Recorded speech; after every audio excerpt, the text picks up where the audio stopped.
ಪ್ರಪಂಚಕ್ಕೆ ವಚನ ಸಾಹಿತ್ಯವನ್ನು ಬರೆದುಕೊಟ್ಟಂಥ ಅಣ್ಣ ಬಸವಣ್ಣನವರ ಪಾದಕ್ಕೆ ತಲೆಬಾಗುತ್ತಾ, ದೇಶದ ಹೆಸರನ್ನು ವಿಜ್ಞಾನ ಕ್ಷೇತ್ರದಲ್ಲಿ ರಾರಾಜಿಸಿದ ಡಾಕ್ಟರ್ APJ ಅಬ್ದುಲ್ ಕಲಾಂ ಸಾಹೇಬರ ಪಾದಕ್ಕೆ ಹಣೆ ಹೊಡೆಯುತ್ತಾ, ದೇಶದ ಸಂಸ್ಕೃತಿಯನ್ನು ಜಗತ್ತಿಗೆ ತೋರಿಸಿದ ಸ್ವಾಮಿ ವಿವೇಕಾನಂದರ ಪಾದಕ್ಕೆ ತಲೆಬಾಗುತ್ತಾ, ಈ ದೇಶಕ್ಕೆ ಸಂವಿಧಾನವನ್ನು ಬರೆದುಕೊಟ್ಟಂಥ ಡಾಕ್ಟರ್ ಬಾಬಾ ಸಾಹೇಬ್ ಅಂಬೇಡ್ಕರ್ ಚರಣಕ್ಕೆ ನಮಸ್ಕರಿಸುತ್ತಾ, ಭಾರತ ದೇಶಕ್ಕೆ ಶಾಂತಿಯ ಸಂದೇಶವನ್ನು ನೀಡಿದ ನಡೆದಾಡುವ ದೇವರೆಂದೇ ನಿಮಗೆಲ್ಲರಿಗೂ ಆಶೀರ್ವಾದ ನೀಡಿದ ಸಿದ್ದೇಶ್ವರ ಮಹಾಸ್ವಾಮೀಜಿಯವರ ಪಾದಕ್ಕೆ ನಮಸ್ಕರಿಸುತ್ತಾ, ಈ ಊರಿನ ಎಲ್ಲ ತಂದೆ ತಾಯಿಯಂದರ ಪಾದಗಳಿಗೆ ನಮಸ್ಕರಿಸುತ್ತಾ, ವೇದಿಕೆಯ ಮೇಲೆ ಕುಳಿತಿರುವ ಎಲ್ಲ ಗಣ್ಯ ಗುರುಗಳ ಪಾದಗಳಿಗೆ ನಮಸ್ಕರಿಸುತ್ತಾ, ಕೇವಲ ಒಂದೇ ಒಂದು ನಿಮಿಷದೊಳಗೆ ನಾನು ನನ್ನ ಅನುಭವಗಳನ್ನು ನಾನು ಇಲ್ಲಿ ನಿಮ್ಮೆದುರಿಗೆ ಹೇಳಕ್ಕೆ ಬಂದಿದ್ದೀನಿ.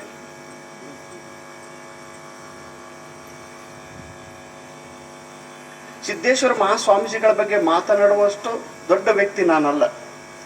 ಗುರುಗಳ ಬಗ್ಗೆ ಇಡೀ ಜಗತ್ತಿಗೆ ಗೊತ್ತಿದೆ. ಗುರುಗಳ ಹತ್ತಿರ 30 ವರ್ಷ ಸಹವಾಸ ಮಾಡಿದ ನಮ್ಮ ರಾಗಂ ಸರ್ ಅವರು ಅನೇಕ ವಿಚಾರಗಳನ್ನು ಕೂಡ ನಿಮಗೂ ಕೂಡ ಹೇಳಿದ್ದಾರೆ.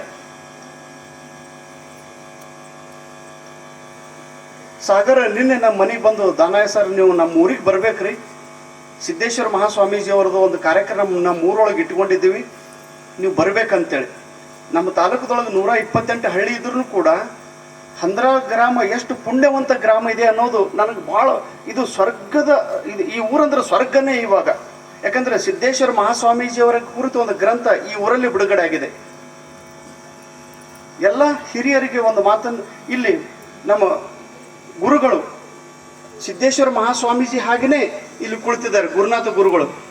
ಅವರಿಗೆ ನೋಡಿದ ತಕ್ಷಣ ಸಿದ್ದೇಶ್ವರ ಮಹಾಸ್ವಾಮೀಜಿಯವರ ಒಂದು ಪ್ರತಿಮೆ ನನಗೆ ನೆನಪಾಯಿತು. 2001 ನಾನು ಇಲ್ಲೇ ಮಂಗಳೂರು ಜೂನಿಯರ್ ಕಾಲೇಜೊಳಗೆ 11ನೇ 12ನೇ ನಾನು ಕಲಿತಿದ್ದೆ.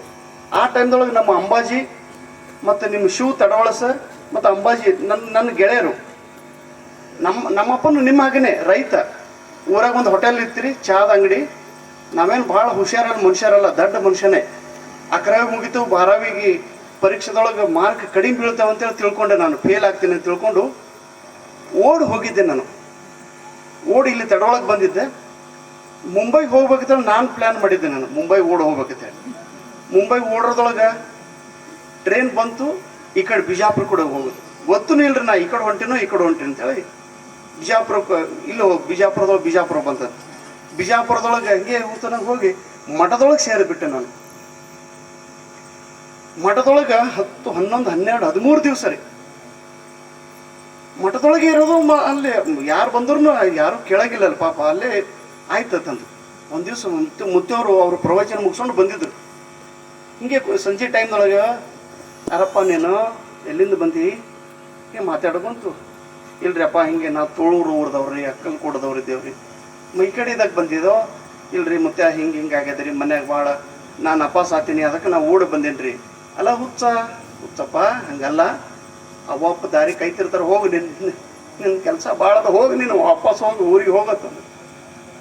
ಇಲ್ಲ ಮುತ್ತೆ, ನಾನು ಫೇಲ್ ಆಗ್ತೀನಿ ರೀ, ಎಲ್ಲ ಚಲೋ ಅದ, ನಿನ್ನ ಕೈಲಿ ಭಾಳ ಕೆಲಸ ಅದ, ಹೋಗಿ ನೀನು ಅಂತಂದು. ಅವ್ರು ಅಂದಿದ್ದು ಮತ್ತೆ ವಾಪಸ್ ಊರಿಗೆ ಬಂದೆ. 12ವಿಗೆ ನನಗೆ 37% ಮಾರ್ಕ್ಸ್ ಬಂದು.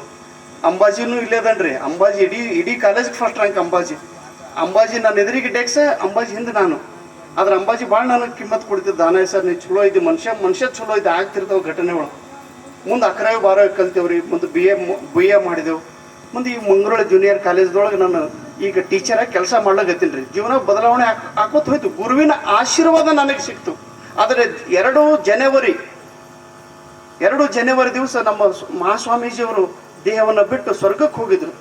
ಆ ಟೈಮ್ದೊಳಗೆ ನಮ್ಮ ಶಾಲೆದೊಳಗೆ ಏನೂ ಇಲ್ಲಂದ್ರೆ 128 ಜನ ನಾವು teachers, primary, high school, junior college ಎಲ್ಲರೂ ಮನುಷ್ಯನು. ನಾವು ಸಿದ್ದೇಶ್ವರ ಮಹಾಸ್ವಾಮೀಜಿ ಅಂತ್ಯ ಸಂಸ್ಕಾರಕ್ಕೆ ನಾವು ಹೋಗ್ಬೇಕು ಅಂತೇಳಿ ಎಲ್ಲ ಟೀಚರ್ ನಿರ್ಧಾರ ಮಾಡಿದ್ರು. 10 ಲಕ್ಷ ಜನ ಅದ, ಅಲ್ಲೇ ನಮಗೆಲ್ಲಿ ಅಂತ್ಯ ದರ್ಶನ ಸಿಗೋದು ಇಲ್ಲ, ಅದನ್ನು ಒಂದು ಗಾಡಿ ಮಾಡೋಮಂತಂದ್ರೆ ನಮ್ಮ ಸರ್ ಅವರು. ಅಷ್ಟು 12ದೊಳಗೆ ಅವತ್ತೇ ಏನು ಮಾಡಿದ್ರು, ನಮ್ಮ ಹೆಡ್ ಮಾಸ್ಟರ್ ಅವರು ಒಂದು ಮೀಟಿಂಗ್ ತೊಗೊಂಡ್ರು. ಶಾಲೆ ಬಿಟ್ಟ ತಕ್ಷಣ 5ಕ್ಕೆ ಶಾಲೆ ಬಿಟ್ಟಿದ್ರಿ, 5:30 6 ಗಂಟೆ ತನಕ ಮೀಟಿಂಗ್ ಆಯಿತು. 6ಕ್ಕೆ ಎಲ್ಲರಿದ್ರು ಗಾಡಿ ಕ್ಯಾನ್ಸಲ್ ಮಾಡೋದ್ರಿ, ಅಲ್ಲೆಲ್ಲ ಹೋಗೋದು, ಸಿದ್ದೇಶ್ವರ ಮಹಾಸ್ವಾಮೀಜಿದ್ರು ಅಂತ್ಯ ದರ್ಶನ ಸಿಗಂಗಿಲ್ಲ, ಬ್ಯಾಡ್ರಿ ಅಂತೇಳಿ ಎಲ್ಲರೂ ಬಿಟ್ಟರು. ಮಹಾಸ್ವಾಮೀಜಿಯವರ ದರ್ಶನ ಪಡಿಬೇಕು ಅನ್ನುವ ಹಂಬಲ ನಾನು ಹೋಗ್ತೀನಿ ಅಂತ ತಿಳ್ಕೊಂಡು ನಂದು 2 ವೀಲರ್ ಮೇಲೆ ನಾನು ಇಲ್ಲಿದ್ದು ಬಿಟ್ಟರೆ ಬಿಜಾಪುರಕ್ಕೆ ಹೋಗೋ ಸಲುವಾಗಿ ಗಾಡಿ ಮೇಲೆ ಕುಳಿತಿದ್ದೆ ಹಾಗೋ ನಾನು ಬಿಜಾಪುರಕ್ಕೆ ಹೋಗಿ ತಲುಪಿದ್ದೆ ಹಾಗೋ ಇದು ನನಗೂ ಗೊತ್ತಿರ್ಲಾರ್ದಂಗೆ ಅದು ಹೋದ ಆ 10 ಲಕ್ಷ ಜನರದೊಳಗೆ ನನಗೆಲ್ಲ ಸಿಗೋದು ಮುತ್ತೆಯವ್ರ ದರ್ಶನ ಅಂತ ತಿಳ್ಕೊಂಡು ಬಿಜಾಪುರದಾಗ ಹೋಗಿ ನಿಂತೀನಿ ರೀ. ಸಾಗರದಷ್ಟು ಜನ ಇನ್ನೇನು ಹಿಂಗೆ ನಿಂತ ತಕ್ಷಣದೊಳಗೆ ರೋಡಿನ ಮೇಲೆ ನಮ್ಮ ಕಲಬುರಗಿದೊಬ್ರು ಪ್ರೆಸ್ ರಿಪೋರ್ಟರ್ ಸಾಹೇಬ್ರು ಇದ್ರಿ, ವಾದಿರ ಸರ್, ಅವ್ರು ಅಲ್ಲಿ ನಿಂತಾರ್ರಿ. ಅವ್ರೇ ದಾನ ಇಲ್ಲೇದಕ್ಕೆ ಬಂದಿ ಅಂತಂದ್ರು. ಇಲ್ರಿ ಸರ್ ನಮ್ಮ ಮುತ್ತವ್ರ ದರ್ಶನ ಹುಚ್ಚ ಆಯ್ತು ನಡಿ ಅಂತ ಅವ್ರ ಕಡೆಗೆ ಕಾರಣ ಇರ್ತಾವ್ರಿ.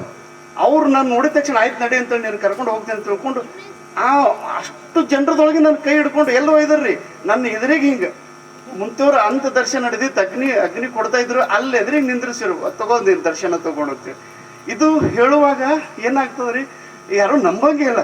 ಬಟ್ ನಾನು ಇಮಿಡಿಯೇಟಾಗಿ ಅಲ್ಲಿ ಅದು ಅಗ್ನಿ ಕೊಡೋ ಸೈನ್ದೊಳಗೆ ನಿಂತು ಅಲ್ಲೊಂದು ಫೋಟೋ ತೊಗೊಂಡು ನಮ್ಮ ಅವ್ವ ಅಪ್ಪಗೆ ನಾನು ಮುತ್ತವ್ರ ದರ್ಶನ ಸಿಕ್ತು ಅಂತೇಳಿ ಮನಸ್ಸಿಟ್ಟು ನಾವು ಯಾವುದೇ ಕೆಲಸ ಮಾಡಿದ್ರೆ ಗುರು ಹಿರಿಯರ ಆಶೀರ್ವಾದ ಬೇಕೇ ಬೇಕು. ಇವತ್ತು ಬರೀ ನನಗೊಬ್ಬರಿಗೆಲ್ಲ ಈ ಹಂದರಾಳು ಊರಿಗೆ ನಮ್ಮ ಸಿದ್ದೇಶ್ವರ ಮಹಾಸ್ವಾಮೀಜಿಯವರ ಆಶೀರ್ವಾದ ಸಿಗಬೇಕು. ಊರಿನ ಪ್ರತಿಯೊಬ್ಬ ಹುಡುಗರು, ಪ್ರತಿಯೊಬ್ಬ ವಿದ್ಯಾರ್ಥಿ ಜ್ಞಾನ ಯೋಗಿಗಳು ನೀವು ಆಗಬೇಕು. ನಿಮ್ಮ ಜೀವನ ಉದ್ಧಾರ ಆಗಬೇಕು. ನಿಮ್ಮ ತಂದೆ ತಾಯಿಯರ ಹೆಸರನ್ನು ನೀವು ತರಬೇಕು ಅನ್ನುವ ಆಶೀರ್ವಾದ ನಮ್ಮ ಸಿದ್ದೇಶ್ವರ ಮಹಾಸ್ವಾಮೀಜಿಯವರು ನಿಮಗೆ ನೀಡಿದ್ದಾರೆ ಅನ್ನುವ ನಂಬಿಕೆ ನನಗಿದೆ.